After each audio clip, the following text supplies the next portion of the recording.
प्रिय विद्यार्थियों, आज हम काव्य शास्त्र के एक अन्य महत्वपूर्ण अंग काव्य प्रयोजन के ऊपर चर्चा करेंगे और देखेंगे कि हिंदी, संस्कृत एवं पाश्चात्य विद्वानों ने काव्य के कौन-कौन से प्रयोजन बताए हैं। चलिए आरंभ करते हैं। सबसे पहले देखते हैं कि काव्य प्रयोजन का क्या अर्थ है। काव्य प्रयोजन के लिए कहा गया है प्रयोजनम बिना तो मंदो अपि न प्रवर्तते, अर्थात बिना प्रयोजन के कोई भी कार्य सिद्ध नहीं किया जा सकता। अब ये प्रयोजन क्या है? वास्तव में प्रयोजन से तात्पर्य है काव्य रचना का उद्देश्य या रचना की आंतरिक प्रेरणा शक्ति। जैसे जब भी हम कोई कार्य करते हैं तो अक्सर उसके फल के बारे में भी सोचते हैं कि मेरे द्वारा किए गए कार्य का क्या परिणाम रहेगा। ठीक उसी प्रकार से काव्य का सृजन करते समय भी कवि का यह उद्देश्य होता है कि रचना के अंत में रचना का क्या परिणाम रहेगा। अतः कोई भी कार्य बिना किसी उद्देश्य के नहीं किया जा सकता है। साधारण शब्दों में प्रयोजन का अर्थ है उद्देश्य या रचना सृजन के समय कवि के मन में फल प्राप्ति की जो इच्छा होती है वही इच्छा प्रयोजन कहलाती है। भरत मुनि ने अपने नाट्य शास्त्र में प्रयोजन को और अधिक स्पष्ट करते हुए कहा है, दुखातानां श्रमातानां शोकार्तानां तपस्विनां विश्राम जननम लोके नाट्यमेतद् भविष्यति। नाटक के बहाने से काव्य की उपयोगिता को लोक कल्याण से जोड़कर भरत मुनि ने इन पंक्तियों में देखा है और वो कहते हैं कि काव्य का सृजन करते समय जो प्रयोजन है कवि का वह ये होना चाहिए कि वह दुखाता नाम दुख दूर करने वाला होना चाहिए, शमाता नाम शोकार्ता नाम तपस्वी नाम, देखिए श्रम से उपजी हुई जो थकान है उसको दूर करने वाला होना चाहिए, जो शोक में व्याप्त मनुष्य हैं उनको सुख देने वाला होना चाहिए एवं तपस्वी जो हैं उनको विश्राम देने वाला होना चाहिए। और यह सब प्रदान करना ही काव्य का प्रयोजन या उद्देश्य होता है। अगली दो पंक्तियों में कहते हैं, धर्म यशस्यम आयुष्यम हितम बुद्धिवर्धनम लोकोपदेश जननम नाट्य में तद भविष्यति। भरत मुनि का मानना है कि काव्य के 6 प्रयोजन हैं, धर्म, यश, आयु, हित, बुद्धि एवं लौकिक ज्ञान। यानी कि नाटक की रचना का जो उद्देश्य या प्रयोजन है वह धर्म, यश, आयु, हित, बुद्धि को बढ़ाने के लिए और लोक को उचित उपदेश देने के लिए होना चाहिए। यहाँ पर भरत मुनि ने यह सिद्ध कर दिया है, नाटक का जो उन्होंने जिक्र किया है या नाम लिया है कि नाट्य रचना से केवल रचनाकार को ही लाभ नहीं होता बल्कि पाठक को भी लाभ होता है और यही लाभ पहुंचाना और लेना नाट्य काव्य का उद्देश्य है, ऐसा भरत मुनि का मानना है। अब देखते हैं भामह काव्य अलंकार में क्या कहते हैं। भामह का कहना है कि धर्मार्थ काम मोक्षेषु वैचक्षणयम् कलासु च करोति कीर्ति प्रीति च साधु काव्य निबंधन, अर्थात धर्म, अर्थ, काम, मोक्ष प्राप्ति और कलाओं में निपुणता प्राप्त करना ही काव्य का प्रयोजन है। साथ ही यश और लोकजन से प्रेम पाना, यानी कि कवि अपने काव्य के द्वारा लोक से भी प्रेम पाए, ऐसा उद्देश्य एक श्रेष्ठ काव्य का होना चाहिए। यहाँ पर भामह ने काव्य का मुख्य प्रयोजन जो है वह पुरुषार्थ की प्राप्ति सिद्ध कर दिया है, क्योंकि यहाँ उन्होंने धर्म, अर्थ, काम, मोक्ष और कलाओं में निपुणता की भी बात की है और उन्होंने यह भी बात की है कि ऐसा काव्य लिखा जाना चाहिए जिसको पढ़कर जो पाठक हैं उनका प्रेम कवि की ओर हो जाए। तो इससे उन्होंने सिद्ध कर दिया है कि सांसारिक जिम्मेदारियों के निर्वाह को देखना भी कवियों का या काव्य रचना करने वाले लोगों का उद्देश्य होना चाहिए। वामन ने भी अपनी पुस्तक काव्य अलंकार सूत्र वृत्ति में प्रयोजन के विषय में चर्चा की है। वामन का कहना है, काव्यम सत दृष्टार्थ प्रीति कीर्ति हेतुत्वात् काव्यम सत चारु दृष्ट प्रयोजनम प्रीति हेतुत्वात् अदृष्ट प्रयोजनम कीर्ति हेतुत्वात्। वामन के अनुसार काव्य के दो प्रयोजन होते हैं, एक दृश्य और दूसरा अदृष्ट। दृश्य को वामन ने प्रीति के साथ जोड़ा है क्योंकि इसके द्वारा लौकिक फल की प्राप्ति होती है। जैसे अर्थ और काम में सामान्यतः मनुष्य की रुचि होती ही है और वह इसे पाने की इच्छा भी रखता है। जैसे अर्थ से धन और काम से पुत्र प्राप्ति का आशय है यहाँ पर। और दृश्य के प्रति वामन ने सचेत भी किया है कि इसका संबंध प्रीति से तो है, किंतु इसको पाने के लिए गलत तरीकों का प्रयोग नहीं करना चाहिए।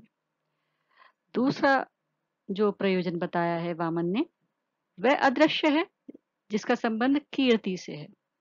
और कीर्ति के द्वारा अलौकिक फल की प्राप्ति होती है। अलौकिक फल यानी धर्म और मोक्ष की प्राप्ति। धर्म से यश मिलता है और मोक्ष से ज्ञान की प्राप्ति होती है। लेकिन इनके प्रति भी वामन ने सचेत किया है। उनका कहना है कि कीर्ति को प्राप्त करने के लिए भी कवि को अपने कवित्व शक्ति का दुरुपयोग नहीं करना चाहिए। इस प्रकार हम देखते हैं कि वामन ने नैतिक मूल्यों के आधार पर काव्य के दो प्रयोजन दृश्य और अदृष्ट सिद्ध किए हैं और दोनों का संबंध ही लौकिक एवं अलौकिक प्रेम से जोड़ा है। देखते हैं आचार्य रुद्र काव्य अलंकार में क्या कहते हैं। इनका जो काव्य का प्रयोजन है वो प्रायः कवि की आवश्यकताओं से अधिक जुड़ा हुआ है। इनका कहना है, ननु काव्येन क्रियते सरसा नाम चतुर्वर्गे लघु मृदु नीरसेभ्यते ही त्रयंसति शास्त्रेभ्य अर्थ मनार्थोपशाम शम संभावथ मतम यदि वास्य विराच तरु चिरसुर स्तुतिर्खिलम लभते तदेव कवि नृत्वा यथा हि दुर्गा के चित्तीर्णा दुस्तराम विपदम अपरे रोग विमुक्ति वर्मन्ये लेभिरे भिमत्स। अर्थात काव्य के द्वारा चतुर्वर्ग की सरलता से प्राप्ति तो हो सकती है और शास्त्रों के नियम भी सुबोध शैली में, सरल शैली में काव्य के द्वारा ही जनमानस तक पहुंचते हैं। तो पाठक और कवि दोनों के अनर्थ का नाश काव्य के द्वारा होना प्रयोजन होना चाहिए और शांति की प्राप्ति, विपत्ति से छुटकारा और रोगों का नाश यह भी काव्य के द्वारा होता है और यही काव्य का प्रयोजन भी होना चाहिए। इच्छा प्राप्ति भी काव्य के द्वारा होती है और ये जो सारी भौतिक बाधाएं हैं जिनको प्राप्त करने की इच्छा या कोई कवि या साधारण जन रखता है, यह सब काव्य के द्वारा ही संभव है। रुद्रट का प्रयोजन इसलिए भी विशिष्ट है कि वह अनर्थ विपत्ति के निवारण में काव्य के अलौकिक महत्व की प्रतिष्ठा करते हैं। वह यह सिद्ध करने का प्रयास करते हैं कि शास्त्रों का अध्ययन के द्वारा और लेखन के द्वारा जो भौतिक सुख सुविधाएं हैं वह प्राप्त भी हो सकती हैं और जो बाधाएं हैं वह दूर भी हो सकती हैं। कुंतक वक्रोक्ति जीवतम में कहते हैं, धर्मादि साधनोपाय सुकुमार क्रमोदिता, अर्थात काव्य धर्म प्राप्ति का साधन और उपाय है। कवि के लिए साधन है और पाठक के लिए उपाय है। और ये अपनी सुकुमारता से या सरसता से बताता है कि कैसे धर्म और पुरुषार्थ को प्राप्त किया जा सकता है। काव्य बंधो भिजाताना हृदय आह्लाद कारक, ये काव्य में रुचि रखने वाले पाठकों के हृदय में आनंद उत्पन्न करता है। व्यवहार परिस्पंद सौंदर्य व्यवहारी भी, ये व्यवहार में सुंदरता लाता है। सत्य काव्य अधिमदेव नूतन औचित्यम आप्यते,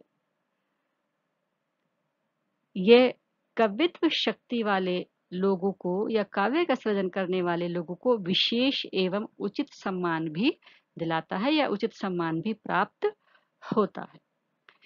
चतुर्वर्ग फल स्वादम अप्यतिक्रम्य तद विदाम, चतुर्वर्ग की फल प्राप्ति से जो आनंद प्राप्त होता है उसका अतिक्रमण करके काव्य के अमृत से विद्वानों में उत्तम आनंद के चमत्कार को बढ़ाता है। कया मृतर सेना ततश्चमत्कारो वितन्यते, काव्य का यह चमत्कार ही है कि उसकी रचना करने के बाद अलग से पुरुषार्थ प्राप्ति की कोशिश नहीं करनी पड़ती। मम्मट काव्य प्रकाश में कहते हैं, काव्य यशसे अर्थ कृते व्यवहार विदेशिवेत रक्षतये सदय परिवृत्य कांत सम्मित्योपदेशयुजे, अर्थात यश प्राप्ति, अर्थ प्राप्ति, लोक व्यवहार का ज्ञान, अनिष्ट का निवारण, आत्म शांति और प्रभु के द्वारा प्राप्त उपदेश, यह 6 प्रयोजन काव्य के होते हैं। ये जो कांता सम्मित उपदेश हैं, इनको भी 3 भागों में बांटा है। मम्मट के अनुसार यह जो कांता सम्मित उपदेश हैं, यह 3 भागों में है। पहला है प्रभु के द्वारा प्राप्त उपदेश, दूसरा है मित्र के द्वारा प्राप्त उपदेश और तीसरा है कांता द्वारा प्राप्त उपदेश। प्रभु के द्वारा जो प्राप्त उपदेश हैं वे बहुत हितकर होते हैं, लेकिन वे केवल आदेश होते हैं कि क्या करना है और क्या नहीं, यह निश्चित होता है। जैसे वेदों में स्मृतियों आदि में आदेश दिए हैं, क्या ये करना है और ये नहीं करना है, ये होते हैं प्रभु द्वारा प्राप्त उपदेश। दूसरे हैं मित्र द्वारा प्राप्त उपदेश, ये हितकर होते हैं, हमारे हित में होते हैं और ये कल्याणकारी भी होते हैं, लेकिन ये इच्छा पर होते हैं, ये इच्छा पर निर्भर करते हैं कि इससे इस उपदेश को मानना है या नहीं मानना है। यह हमारी या पाठक की इच्छा पर निर्भर करते हैं। जैसे पुराणों में, इतिहास आदि में उपदेश दिए गए हैं। और तीसरे हैं कांता सम्मित उपदेश या कांता द्वारा प्राप्त उपदेश। कांता द्वारा जो प्राप्त उपदेश हैं, वास्तव में यही काव्य का उद्देश्य होते हैं। यह हमारे हित में भी होते हैं, हमें पसंद भी होते हैं और हम इनको मना भी नहीं कर सकते, क्योंकि इसमें कांता का एक तरीके से प्रेयसी या पत्नी का आत्मीयता से युक्त और मधुर वचनों में उपदेश होता है, जो पाठक और कवि दोनों के लिए ही आवश्यक है। इस प्रकार हम देखते हैं कि मम्मट के अनुसार काव्य के 6 प्रयोजन हैं और जो छठा प्रयोजन है कांता सम्मित उपदेश, उसमें भी जो पत्नी या प्रेयसी द्वारा दिया गया उपदेश है, वास्तव में वही काव्य का उद्देश्य होता है। विश्वनाथ साहित्य दर्पण में कहते हैं कि चतुर्वर्ग की प्राप्ति ही काव्य का प्रयोजन होती है। कहते हैं कि चतुर्वर्ग फल प्राप्ति सुखादल पधि आप मापी काव्य देव यतस्तेन तत्स्वरूपम निरूप्यते, मतलब शास्त्रों का भी यही प्रयोजन होता है, लेकिन शास्त्रों का जो अनुशीलन है, शास्त्रों का जो पढ़ना है वह इतना सरल नहीं है, क्योंकि शास्त्र सर्वसुलभ भी नहीं होते हैं, जबकि काव्य जो है, काव्य का अध्ययन साधारण जनों को भी आसानी से उपलब्ध हो जाता है, या वह उसका अध्ययन आसानी से कर सकते हैं। तो शास्त्रों का अध्ययन जिन्होंने नहीं किया है वह काव्य के द्वारा भी चतुर्वर्ग फल प्राप्ति कर सकते हैं। यही फल प्राप्ति का उद्देश्य काव्य का होना चाहिए। आचार्य मम्मट के बाद वैसे प्रयोजन के विचारों में कुछ नया नहीं है, बल्कि मम्मट के विचारों को ही अन्य आचार्यों ने भी व्याख्यायित किया है। तो विश्वनाथ ने भी इसी प्रकार से चतुर्वर्ग प्राप्ति को ही महत्व दिया है। अब देखते हैं कि हिंदी साहित्यकारों ने, हिंदी विद्वानों ने काव्य के कौन कौन से प्रयोजन बताए हैं। ये कुछ विद्वानों को हमने लिया है, जैसे बाबू गुलाब राय। बाबू गुलाब राय जी ने के शब्दों में रसानंद ही काव्य का प्रयोजन है, यानी कि जो काव्य को पढ़ने के बाद या काव्य को सुनने के बाद हृदय में जिस आनंद की अनुभूति होती है, वह आनंद प्रदान करना ही काव्य का उद्देश्य होता है। प्रेमचंद जी का भी यही कथन है कि काव्य का जो प्रयोजन है वह हमारे अनुभव की तीव्रता को बढ़ाना है, यानी कि हमारे मन और मस्तिष्क में जो अनुभूतियां होती हैं उनको बढ़ाना, उनको उद्वेलित करना ही प्रेमचंद जी के अनुसार काव्य का प्रयोजन होता है। तुलसीदास ने भी कवि की आनंद अनुभूति को काव्य का प्रयोजन माना है, बल्कि कवि और पाठक दोनों की आनंद अनुभूति को काव्य का प्रयोजन माना है। उसी प्रकार से भिखारी दास ने भी एकन को जस ही स्व प्रयोजन है रस खानी रहीम की नाई, दास कवितन की चर्चा बुद्धिवंतन को सुख दे सब ठाई, कहकर सिद्ध कर दिया है कि भले ही काव्य के 6 प्रयोजन हैं, किंतु यश सबसे अधिक महत्वपूर्ण है। कुलपति मिश्र जी ने भी यश, धन, आनंद और व्यवहार ज्ञान को काव्य का उद्देश्य या प्रयोजन माना है। इसी प्रकार से सोमनाथ जी ने भी कीर्ति, धन, मनोरंजन, अनिष्ट का नाश और ज्ञानवर्धन उपदेश को काव्य का उद्देश्य या प्रयोजन माना है। हम देख रहे हैं कि हिंदी विद्वानों ने भी लगभग वही सब प्रयोजनों को दोहराया है जो संस्कृत आचार्यों ने बताए हैं। मैथिली शरण गुप्त जी भी केवल मनोरंजन और ज्ञान उपदेश को काव्य का प्रयोजन कहते हैं, तो वहीं दूसरी ओर डॉक्टर नगेंद्र जी ने भी काव्य के 2 प्रयोजन माने हैं, लेकिन सबसे अधिक महत्व आनंद को दिया है। यद्यपि दूसरा प्रयोजन उन्होंने लोकहित की भावना को माना है। अब देखते हैं पाश्चात्य विद्वानों में 5 विद्वान हमने लिए हैं। यद्यपि अनेक विद्वानों ने इस संबंध में अपने विचार रखे हैं, लेकिन सभी विद्वान एक ही बात कहते हैं कि लोकहित की भावना और आनंद प्रयोजन होने चाहिए। इनमें देखते हैं, प्लेटो कहते हैं कि लोक मंगल की भावना ही काव्य का परम उद्देश्य है। सुकरात का कहना है कि दैवीय वरदान ही काव्य का मूल उद्देश्य है। इसी प्रकार अरस्तु का कहना है कि काव्य का मुख्य प्रयोजन आनंद है, तो दूसरी ओर होरेस आनंद और लोक कल्याण दोनों को ही काव्य का प्रयोजन मानते हैं। मैथ्यू अर्नोल्ड जीवन की मूल्यों की व्याख्या को काव्य का उद्देश्य मानते हैं। इस प्रकार हम देखते हैं कि लगभग सभी आचार्यों ने, चाहे वे किसी भी भाषा से संबंध रखते हों, सब ने लोक कल्याण की भावना, जीवन के मूल्यों की व्याख्या और आनंद प्रदान करना ही काव्य का प्रयोजन माना है। तो निष्कर्षतः हम ये कह सकते हैं कि पुरुषार्थ की प्राप्ति स्वयं कवि एवं पाठक एवं श्रोता को आनंद की प्राप्ति एवं लोक मंगल की भावना को विस्तृत करना या फैलाना काव्य का प्रयोजन हो सकता है। धन्यवाद।